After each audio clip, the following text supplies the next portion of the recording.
estar aqui com a gente. Então, a gente já vai agradecendo a todos os enfermeiros por tanta batalha, tanta luta que vocês têm feito em prol dos pacientes, ajudando nessa linha de frente da Covid, que a gente sabe que não é fácil para ninguém, né? Então, eu queria que você se apresentasse, membro da diretoria da Sociedade Brasileira de Diabetes Regional Rio de Janeiro. Então, fala um pouquinho de você para os nossos participantes aqui da nossa live. Boa noite, gente. Já é noite, né? Boa noite, né? 6h30, boa noite, já pode dar boa noite. Então, eu sou enfermeira, né? Sou educadora em diabetes. Como a Cris falou, eu sou membro da diretoria da Sociedade Brasileira de Diabetes da Regional do Rio. Sou coordenadora do Serviço Ambulatorial de Enfermagem do IED também, né? Sou mestre em saúde e tecnologia voltada para o diabetes. Enfim, estou numa caminhada já há bastante tempo no diabetes e é o que eu amo fazer de verdade. Bom, você acho que já deu uma deixa para a gente começar um assunto importante quando você falou que é educadora em diabetes. Agora, gente, vocês sabem que ao vivo é fogo, né? Então, deixa eu fazer uma coisa aqui comigo, no meu celular. Vocês não ligam não, tá? Eu vou dar uma limpadinha aqui na minha tela do meu celular, né? Que a gente está... agora ficou melhor. Então, você já aproveitou e você deu uma deixa importante, que é o trabalho de educação dos enfermeiros. Uhum. Então, acho que tem muita gente que tem muitas dúvidas sobre esse papel da área de educação em diabetes na enfermagem. Explica para o pessoal exatamente como é esse trabalho. Na verdade, assim, ser educador em diabetes não é obrigatoriedade que seja enfermeiro, né? Educador em diabetes pode ser um nutricionista, pode ser um médico, pode ser um psicólogo, enfim. Agora, a gente tem a facilidade, né, enquanto enfermeiro, como o domínio, a gente tem um domínio bem amplo, né? Então, se torna mais fácil para a gente está muito acostumado a lidar com os injetáveis, com as medicações, então é um ambiente que a gente transita muito facilmente, né? Então, eu acho que, assim, é muito complementar, né? O enfermeiro tem por formação ser educador, ser promotor de saúde. Então, é muito complementar você acabar, para quem gosta do diabetes, acabar caindo na educação em diabetes. Eu não sei, a gente sempre tenta tirar as coisas boas mesmo dos grandes problemas. Antes eu vou até aproveitar e já dar boa noite para a Fernanda, para a Aline, passou mais gente aí agora na timeline que eu perdi, mas daqui a pouco eu já vou olhar. Você acha que tudo isso que a gente está vivendo agora, com o problema da Covid, sinalizou um pouco mais para as pessoas do papel do enfermeiro em todo o processo de trabalho, todo o processo na área de saúde? Eu acho que acabou um pouco mais visto, né, Cris? Assim, é um processo, um trabalho que sempre existiu, mas no meio de uma pandemia, eu acho que ele acabou ficando mais claro, né? As pessoas todas muito assustadas, enfim, a enfermagem tem essa posição de estar 24 horas com o paciente, né? Então, acaba chamando mais atenção, sim, nesse sentido, né? O momento de pandemia, eu acho que, sim, trouxe mais essa visibilidade de um trabalho que já existia há muito tempo, né? Mas acabou sendo mais visto, né? Quais os desafios que você acha que são mais complexos na hora de lidar com o paciente? Você acabou de falar sobre a questão de injetáveis, etc. A gente sabe que sempre agulha, furos e etc. sempre causam um impacto. Essa é a maior dificuldade, geralmente, na hora de você ter que explicar tudo para o paciente, orientar. Eu vou até te contar uma coisa rapidinho que aconteceu comigo. Alguns anos atrás, quando eu estava cobrindo um acampamento para diabéticos, né? E eu estava passando na hora que estava a equipe de enfermagem aprendendo a aplicar insulina. E uma das enfermeiras, quando me viu passando, falou assim: pode vir aqui, Cris, pode vir aqui. Você não faz as matérias dizendo que é fácil, que é simples, que é não sei o quê? Então, vai aplicar você. Eu falei: ah, não, gente, não, você não faz as matérias? Então, pode tratar. Ela me ensinou. Na hora, eu apliquei, né, uma falsa, era só a injeção na hora, e eu olhei para o lado e falei assim: gente, é verdade, não dói, né? Então, assim, essa sensação que eu tive de medo é o maior problema que o paciente acontece. Aproveito e vou dar uma boa noite para o doutor Daniel, que acabou de entrar aqui na live também. Tudo bom, doutor Daniel? Eu acho que não sei se o medo da agulha é o principal problema. Eu acho que o principal problema, eu acredito que o principal problema seja o início, o diagnóstico, sabe? É onde a gente tem mais dificuldade de fazer o paciente entender o que é a doença, que não é o fim, que na verdade é o começo, né? Que tem tratamento, enfim. Eu acho que é nosso maior desafio. A agulha é um processo que tem muitos pacientes, assim, é engraçado, né? Os adultos têm mais medo da agulha do que as crianças, né? Então, eu não vejo a agulha como sendo o principal problema, não. Eu acho que é mesmo o lidar com o diagnóstico. Agora há pouco, o pessoal a enfermeira Juliana e a enfermeira Gabriela da Nacional estavam fazendo uma live, né? E elas estavam falando sobre isso. O processo que o paciente passa, né? A negação, a fase de contemplação, as fases que o paciente vive durante o diagnóstico, que são as mais complicadas para a gente ir abordando. Porque depois que a gente consegue vencer essas fases, né? De que ele entende o que é a doença, como ele vai tratar, dali vai embora, assim, sabe? O tratamento vai embora. Então, eu acho que o maior desafio é esse, é você desmistificar o que é o diabetes. Os pacientes têm medo, as famílias têm medos, né? Os pais, quando a criança é muito pequenininha, então isso é um susto dentro da família, se dá uma desestruturada. Então, eu acho que esse é o principal desafio, assim, é lidar com o primeiro momento, o diagnóstico. A agulha, eu acho que vem depois, assim, é um processo. Como é que você aborda essa questão com o paciente assim que ele chega? Geralmente, você até falou que no caso os adultos são mais temerosos do que as crianças, né? Uhum. Mas como é que você aborda nesse primeiro momento? Quer dizer, o paciente passa primeiro pelo médico, vai para a enfermagem? Como é que é o processo para o pessoal poder entender? Aproveito e vou dar boa noite para o Beto Zaguri, que acabou de entrar. Desculpa a intimidade, doutor Roberto Zaguri, que acabou de entrar aqui na nossa live também, vai estar com a gente essa semana, na sexta-feira, sobre atividade física, então vocês não podem perder nenhum dia dessa semana, né? E olha, ainda vou dar boa noite para a Roberta, para a Tati, para o Daniel, para a Silvia, para o Túlio, todo mundo participando aqui com a gente, e vocês podem ficar à vontade se vocês tiverem alguma pergunta. Mas vamos lá, Thaís. Fala, desculpa, Cris, até esqueci da pergunta, estou falando do Roberto. A gente se empolgou com os visitantes. Como é que você faz a primeira abordagem? E olha, depois eu já vou entrar com uma pergunta que já chegou aqui, que eu acho que tem a ver com essa abordagem que eu estava te perguntando. O processo, como é que é essa abordagem para o paciente? Então, ele vai receber o diagnóstico do médico, né? E aí, assim, eu trabalho numa realidade que é a realidade padrão ouro, né? A gente tem uma equipe multidisciplinar, que é uma maravilha, que é o ideal para você trabalhar com doença crônica, né? Então, a gente tem uma equipe multidisciplinar. Então, o paciente, geralmente, quando ele sai da consulta médica, ele já vai para o consultório de enfermagem. Então, ele passa pela enfermeira primeiro. E aí, de repente, se houver necessidade no mesmo dia, ele já passa pela nutricionista. Quando não, ele vai ser remarcado para nutricionista, para psicólogo, enfim. Mas esse processo segue nessa linha, assim. Primeiro, o médico, e aí depois ele vem para a gente. E aí a gente consegue... Ele recebe o primeiro impacto do médico, né? Olha, você tem diabetes, e começa o processo. E aí, quando ele senta pra gente no consultório, geralmente é a hora que ele chora. Porque ele tá precisando de colo que vocês vão dar, né? A hora que ele senta, começa a chorar, eu falo, agora chora. Chorou, vamos, agora a gente vai conversar e vai tentar desmistificar. Não é o fim, né? A vida não tá acabando, na verdade está começando. A gente vai precisar mexer em algumas coisas, provavelmente. Mas não é o fim, não precisa desesperar, né? Nossa, muito legal essa colocação que você fez agora dele chegar com esse impacto e ter um colinho da enfermeira, do enfermeiro. Aliás, é muito mais enfermeira do que enfermeiro, a gente pode generalizar, porque às vezes na hora que a gente vai escrever a matéria, sempre a gente fica na dúvida, né? Enfermeira ou enfermeiro? É bom botar um ozinho assim para os meninos não se sentirem excluídos, né? Mas é uma profissão predominantemente feminina, mas tem homens sim, tem homens sim. Mas, por exemplo, hoje na minha equipe, eu tenho 2 enfermeiros homens. 3 enfermeiros homens. E o resto são mulheres. Olha, pelo menos em uma área a gente está dominando, a gente tem até que falar, precisamos de colocar um ozinho de enfermeiro para eles não se sentirem... excluídos, né? Excluídos. E aí passou uma pergunta, na verdade não foi uma pergunta, foi um comentário de uma mãe que tem 2 filhos de 8 e 9 anos. Acontece muito de você ter que lidar com uma mãe com 2 filhos, você cuida mais dos filhos ou da mãe?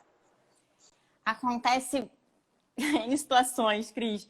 A gente tem mães que têm 2 filhos e os 2 têm diabetes. E aí, às vezes, um é um pequenininho, recém-diagnosticado, o outro já está caminhando. Enfim, às vezes, você tem que saber lidar. Eu coordeno grupo de educação, né? E eu faço grupo na agenda. O paciente é quem está agendado é a criança, o adolescente. Mas eu atendo o pai e a mãe junto. Porque não dá para separar, sabe? Eles precisam de informação, eles ficam carentes e necessitados, preocupados. Nessa questão, nesse momento agora de pandemia também, surgiu muita dúvida, muito medo. Então, eles precisam desse feedback, dessa orientação. Então, assim, a gente tenta se dividir, né? Tá para a criança, mas tá para a família também. Dependendo da idade, você acaba atendendo mais os pais do que a própria criança, porque ela não está entendendo o que está acontecendo. Às vezes tem uns muito pequenininhos, né? Tem uns pacientes de 2 anos, então o paciente não está entendendo muito o que está acontecendo. E você acaba tendo que se referir só aos pais. Mas a gente tem que se virar nesse meio caminho ali, entre atender as necessidades e as demandas da família e a criança também, desmistificar. Às vezes, eu tenho que tirar o jaleco, porque a criança tem medo do jaleco, então tira o jaleco, fala sem jaleco. Então, para não criar pânico, ele conseguir ficar ali, sabe? Olha, inclusive o pessoal está falando que o que mais precisa, né? Já passaram aí algumas mensagens de acolhimento. A Roberta está falando que a família é imprescindível para a condução desse acompanhamento todo. Eu lembro até que quando meu filho era bem pequeno, que eu levei ele para... Você falou do jaleco, levei ele para ser atendido e ele não deixava ninguém examinar ele, né?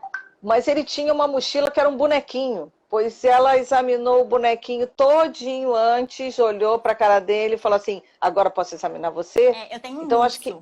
Eu tenho um urso. E aí ele toma furadinhas de agulha, né? De insulina. Ele tem uns pontinhos marcados. E aí já é onde a gente aplica os locais próprios para aplicação de insulina. E aí, às vezes, eu preciso mostrar que o urso toma insulina também, e que ele fica de boa, não dói. E aí a criança quer pegar o urso, então já cria a primeira amizade com o urso, que se o urso toma insulina, né, ele vai tomar também. A gente vai se virando, tem que São as táticas, ser criativo, né? E quando você falou agora de insulina, a gente também já viu uma colocação. Como é que você faz a explicação para a família, ou no caso se é criança, né, ou se é um adulto, para ele transportar essa insulina? Como é que são as explicações que você passa para eles? Isso também tem muito mito, né, Cris? Fala. Só uma coisinha, vou dar boa noite também para a doutora Joana Dantas, também membro da diretoria da SBD, que já entrou aqui na nossa live, mandou vários coraçõezinhos, várias carinhas felizes, então Beijo, a gente está mandando outras para ela. Então, existe muito mito em relação ao transporte da insulina, né? O paciente hoje ainda acredita que ele precisa estar com a insulina dentro do gelo, então é uma coisa que a gente vai devagarinho quebrando isso, né? A insulina, ela tem uma temperatura, né, que ela deve ser mantida e deve ser respeitada, né? É uma temperatura, no máximo, a temperatura ambiente, seria aí 25 graus. Aqui no Rio de Janeiro a gente não consegue garantir muito isso, então é um lugar que a gente tem que ter muito cuidado, os lugares são muito quentes, né? Mas se você conseguir armazenar a insulina num isopor, não precisa ter gelo, mas se ela sai da geladeira e vai para o isopor, você consegue levar para qualquer lugar. Ou estojinhos, né? Hoje em dia tem estojinho térmico que é melhor, é mais prático, cabe em qualquer lugar, enfim. Então aquele estojinho térmico é suficiente, você bota ali dentro, bota a insulina dentro do estojinho, e aí você pode levar para o trabalho, enfim, para a escola, protegido do sol, né? Por exemplo, vai botar na mochila. Então, essa mochila não vai ficar exposta ao sol, né? Se você for jogar, enfim, for para uma quadra, jogar um futebol, colocar essa mochila num lugar que tenha sombra e tal. Mas nem precisa ter esse transporte com o gelo, né? Desde que seja um local que tenha isolamento de temperatura. E a gente tem que lembrar agora que, como tudo anda mudando, né? Antigamente, quando a gente saía com comida numa lancheirinha, em alguma coisa assim, todo mundo ficava olhando, não era muito, Sim. né? Hoje em dia, gente, se você não leva a sua comida, você não está inserido, você não está fazendo verdade. a sua parte. Então, esse complemento de materiais que vocês levam agora, eles já levam todos normalmente. Também a gente agora tem complemento de né? Máscara, não sei o que, álcool gel. Então, mais uma não vai fazer problema nenhum. A gente falou do transporte, né? E como é que você orienta quem tem diabetes, como é que eles descartam o material de uso diário ali da insulina? Foi uma pergunta também que entrou aqui para a nossa, legal a gente nossa falar, live. Porque muitos pacientes não sabem. Mas é direito do paciente retirar na unidade básica o descarpate, que é aquela caixinha, né, própria para pérfuro cortante. Então, O que muitas vezes acontece é o paciente chegar na unidade, não ter, enfim, a gente sabe que isso acontece. Então, a gente orienta o paciente a fazer esse descarte em material de plástico rígido. Isso é importante falar, porque às vezes as pessoas descartam em PET, né? Em garrafa de refrigerante, enfim. E aquele plástico é mole. Então, o ideal é que seja numa garrafa que tenha plástico rígido, tipo essas garrafas de amaciante. Até aquela latinha, aquele pote de plástico do Toddy, por exemplo, que é aquele plástico marrom, né? Que ele é um plástico mais grosso. Pode ser uma tampa, né, direitinho. Pode ser descartado ali também. Mas plástico rígido, nunca garrafa PET. Eles chegam e, assim, até contam algumas dificuldades para vocês quando eles fazem um retorno, quando fazem a volta da consulta, alguma coisa, eles dividem essas dificuldades, essas dúvidas que eles têm? Muito, muito. Eu tenho um grupo, né? E no grupo a gente consegue ver muito isso, claro, porque eu consigo ter mais tempo para estar conversando com eles. E como a gente está em grupo, às vezes o que um levanta, o outro fala, não, eu também já vivi isso na semana passada, então acaba virando meio que uma conversa, né? Então eles trazem muitas dificuldades, às vezes com alimentação, né? Tem paciente que entende que ele precisa cortar tudo, então ele acha que ele vai parar de comer, né? E ele quer cortar tudo. Não, eu cortei, eu não como mais beterraba, eu não como mais, sei lá, alguma coisa que ele acha que o paladar é muito doce, uma fruta, enfim, corta, não como mais. Então, sabe, esses momentos são momentos que a gente escuta essas coisas, né? É um momento que acho que a maior dificuldade para todos eles, assim, um grande relato, não é nem a aplicação. Porque eu te falei, a agulha, eu acho que é um medo que fica meio ali. É a comida. Porque a comida tem uma questão social, né? A gente tem essa questão de interação social com comer, né? Eu falo muito pra eles, se a gente tá feliz, a gente faz um churrasco, vamos comemorar, a gente tá feliz, né? Vamos fazer um aniversário, a gente faz o quê? Faz bolo, faz docinho para comemorar o aniversário. Então a comida tá muito relacionada a isso, uma questão de socializar, enfim. Então é uma coisa que eles trazem com muita dificuldade, de seguir uma alimentação. E às vezes eles querem seguir uma alimentação por conta própria, ou muito radical, né? Corta tudo, eu não como mais carboidrato. Aí acho que carboidrato é o inimigo nele, né? E a gente tem que ir quebrando esses paradigmas e quebrando esses mitos devagarinho, né? Eu vou pedir para você matar uma curiosidade, porque você falou do atendimento em grupo e do atendimento individual, né? Uhum. Como é que vocês fazem esse tipo de atendimento? Depende do local onde vocês estão fazendo atendimento, depende do tipo de paciente ou do momento que o paciente está vivendo? Então, sempre o paciente vai passar pela consulta individual, tá? Eu estou falando isso na minha instituição.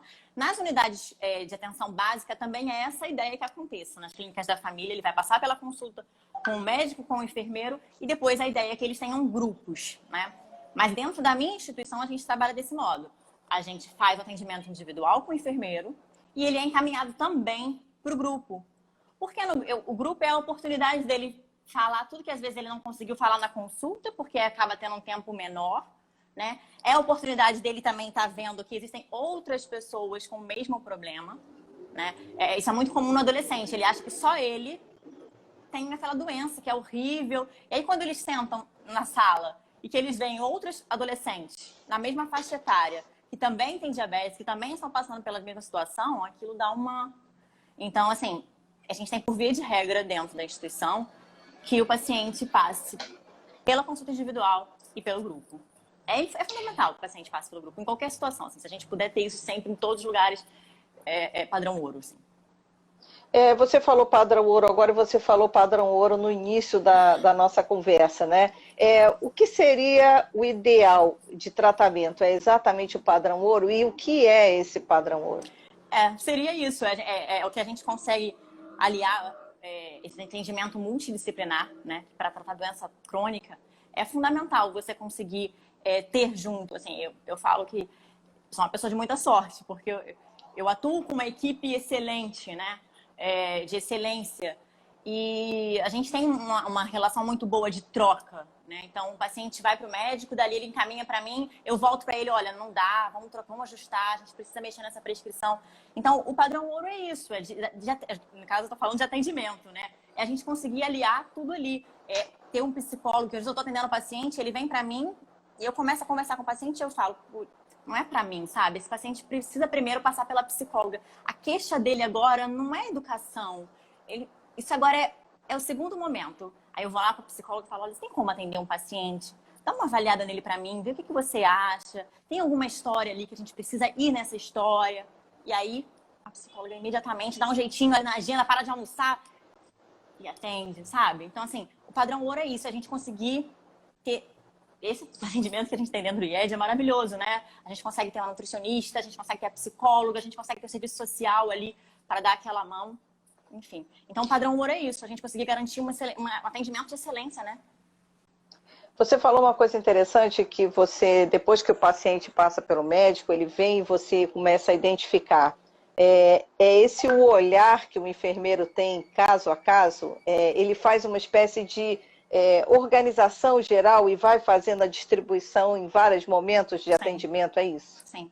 Eu falo muito isso também com os residentes, né? Eu falo, não adianta a gente ter a melhor insulina, a melhor prescrição, e o paciente não ter condições, às vezes, cognitivas de fazer aquilo ali. Né? Então, a gente precisa estar muito atento. As meninas mais cedo na live estavam falando sobre isso, né? Sobre escuta.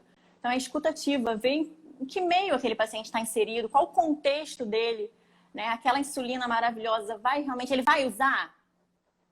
Então, primeiro a gente tem que resolver toda essa questão cultural, de acesso, para depois a gente chegar nesse padrão ouro de insulina, sabe? De insulinização, enfim. E falando em insulinização e insulina, a gente tem também a colocação que qual é o erro ou medo mais frequente na insulinização? É fácil de vocês identificarem e mudarem as orientações para o paciente? O erro mais comum, eu acho que é para paciente que usa seringa.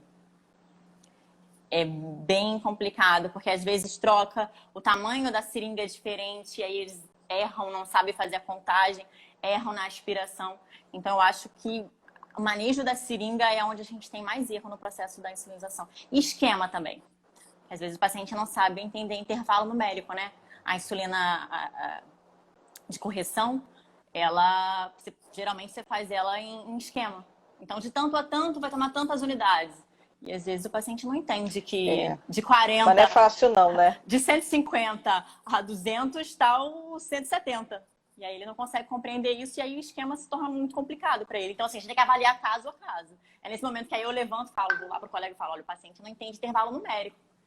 Como é que a gente vai fazer? E aí a gente discute o caso e a linha para fazer com que ele saia dali com o que é mais possível para ele, né? Olha, tem uma pergunta, tem pergunta que eu estou olhando para cá e para cá, porque é para vocês entenderem, enquanto a gente está conversando aqui que as perguntas estão andando, eu também estou vendo as perguntas do lado de cá, então por isso que eu de vez em quando dou a desviada aqui no olho. Olha, tem assim, no caso de unidades que atendem pacientes de vários municípios, longes, né, a exigência do isopor e gelo para o transporte para 3 a 4 horas em uma temperatura ambiente maior do que 25 graus, né? É esse procedimento? Como é que funciona? Isso acaba acontecendo, sim. Algumas farmácias, enfim, elas exigem, sim, que o paciente coloque para fazer retirada do material, enfim, dentro do isopor com gelo. Sim, é isso mesmo. Falando específico agora da profissão da enfermagem, né, que é o tema do Dia Mundial, como é que você vê os novos profissionais que estão se formando? Né? Como é que é a bagagem deles na área de diabetes? O que eles precisam fazer para que eles possam ter essa bagagem e fazer um atendimento padrão ouro, como você colocou aí, né? que é o sonho de todo mundo? Uhum. Então, na verdade, assim, a gente sai formado como clínico, né? Então, assim, como médico, você sai formado como generalista. E você vai se especializando nesse caminhar. Nem todo mundo vai partir para o diabetes, né? Eu estava até conversando isso mais cedo com uma amiga. Mas, de certo modo, a gente vai sempre tombar com um portador de diabetes em qualquer lugar que a gente esteja. Se a gente está atuando numa emergência, você vai atender um paciente com diabetes. Se você está atuando numa maternidade, você provavelmente vai atender uma mulher com diabetes. Então, assim, a gente está sempre tombando, né, encostando, esbarrando com pessoas portadoras de diabetes. Então, é importante, sim. Até o Daniel ontem estava falando, né, sobre o curso que está tendo da IDF, e é gratuito, Isso. E é legal, porque esse curso ele é aberto para todos os profissionais de saúde, não é só para enfermeiros. E é um curso que fala um pouco sobre educação em diabetes. E é legal porque é uma maneira da gente estar... Nem todo mundo precisa ser especialista, né? Nem todo mundo precisa ser endócrino, nem todo mundo precisa ser educador em diabetes, ser diabetólogo, mas a gente precisa saber alguns manejos que a gente vai acabar lidando com isso no dia a dia. Então, o recém-formado, ele tem, né, isso dentro da faculdade, a gente passa pela endocrinologia, enfim. Mas de uma forma geral, né? E aí você vai depois se especializando. Mas é importante, sim, é muito necessário que a gente tenha um manejo mínimo e isso é uma proposta, inclusive, foi muito discutido isso no ADA, né, no Congresso Americano de Diabetes, sobre essa questão de você capacitar não especialistas para tratarem do diabetes. Né? Então, o cara que está dentro do CTI, o profissional que está dentro da emergência, a gente precisa capacitar essas pessoas também para atuarem como diabetes, né? Não como educadores, mas para atuar ali como uma ponte, né, entre o especialista, né? E ele precisa estar ali A no gente meio. sabe que você comentou sobre adesão, né? Adesão ao tratamento, adesão, às vezes você tem todo um aparato de equipamentos e o paciente não consegue lidar com ele, então não adianta você ter um monte de tecnologia se ele não usa, né? Qual é o momento que você sente que você ganhou a confiança do paciente? É no primeiro encontro? Isso é uma coisa que o enfermeiro vai construindo ao longo do tempo para ter essa confiança? Porque a gente, às vezes, fala da nutrição, a gente fala da área médica, mas acho que a gente ainda fala pouco da área de enfermagem, e por isso é tão importante esse ano o tema ser focado no trabalho da enfermagem. Então, assim, como é que você ganha essa confiança de quem te procura na hora ali, quem recebeu a notícia, como você falou, precisa de um colo, precisa de um carinho, né? Como é que é esse relacionamento de Eu confiança? acho que isso depende muito, Cris. Assim, às vezes tem paciente que eu ganho confiança, eu percebo que ganhei a confiança dele na primeira consulta. Assim. Que ele já sai, ele levanta da lista, já vê que ele confiou no que você disse, que ele acreditou no que você disse, enfim, que ele viu que você realmente sabe o que você está falando. E tem paciente que não, que ele já está mais fechado mesmo, né? É o primeiro impacto, ou mesmo que não seja o primeiro impacto, ele está ali naquele processo de negação. E tem paciente que fica em processo de negação durante muitos anos, né? E não há muito, você fala, então é devagarinho. Eu acho que às vezes tem paciente que você vai ganhar de primeira, você vai conseguir. E tem paciente que não, que você vai aos pouquinhos mostrando para ele. Eu tenho paciente assim que chega muito fechado, e meio que me olhando assim, sabe?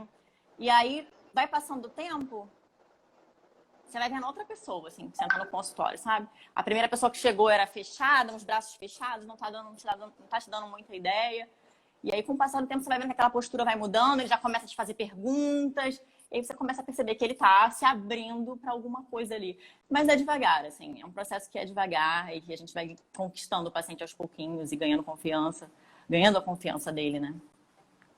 Ó, vou aproveitar e dar boa noite para Mãe Pâncreas, porque eu já vi várias vezes ela entrando em várias lives. Camila, a doutora Alessandra, que foi ex-presidente da Regional, que também passou aqui na nossa timeline.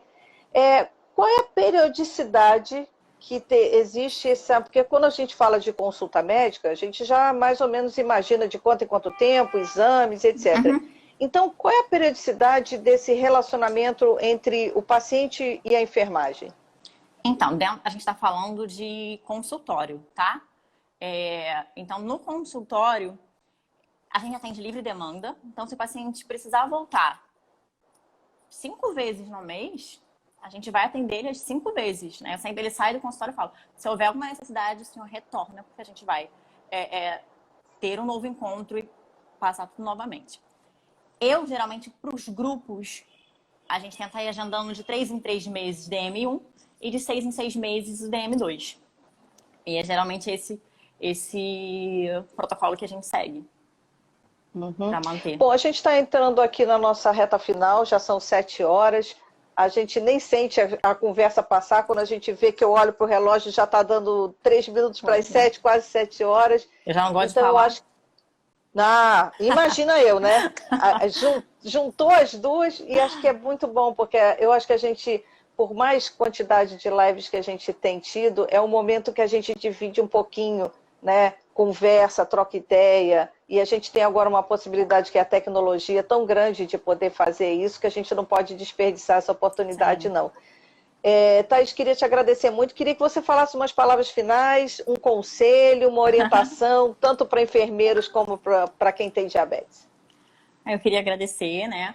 Agradecer também a SBD Rio. Acho que eu não falei, né? Mas eu sou a primeira enfermeira com pura diretoria da SBD Regional Rio.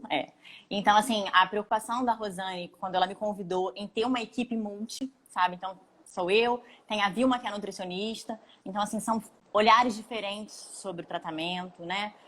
Complementares e diferentes, né?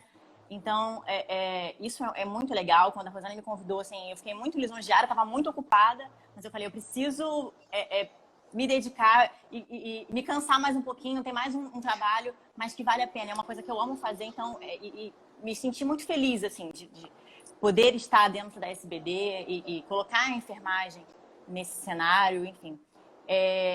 Então, meu conselho é esse, né? Eu acho que nem todo mundo precisa ser diabetólogo, ser educador em diabetes, mas é importante que a gente se aproprie, sim, do cuidado com diabetes, do tratamento do diabetes, porque os números são bem assustadores, né? Hoje as estimativas são 403 milhões de diabéticos no mundo.